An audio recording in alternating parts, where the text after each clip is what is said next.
concentration camps for us meat puppets. At least the vast majority of us, cause we're too goddamn dumb, too silly mind as a group to continue on. And anything smarter than us making policy, we'll see immediately that right in the first moment they are in a position to take charge.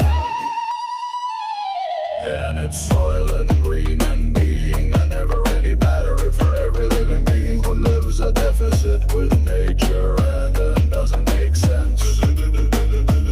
And it's Soylent Green and being a never-ending battery for every living being who lives a deficit with nature and doesn't make sense.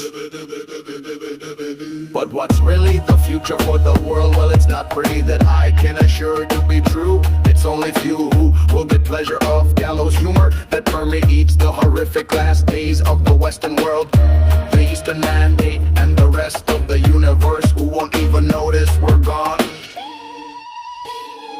When we're gone, but until then it's Soylent Green and being a never-ready battery for every living being who lives a deficit with nature and doesn't make sense.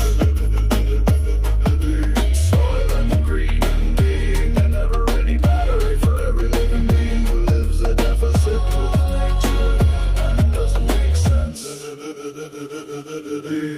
And until then, most days will go on unnoticed by most folks, because they're not curious enough to keep track or pay attention with the sources of information they carry with them in their own pocket. And eventually this or that or the other will come forward to mind relevant to reality, and they will be put out or inconvenienced or shut down or killed due to their own lack of curiosity and that which is before them.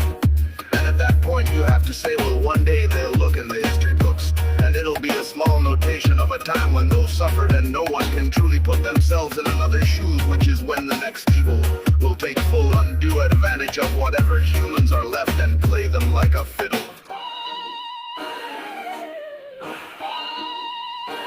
Then again it's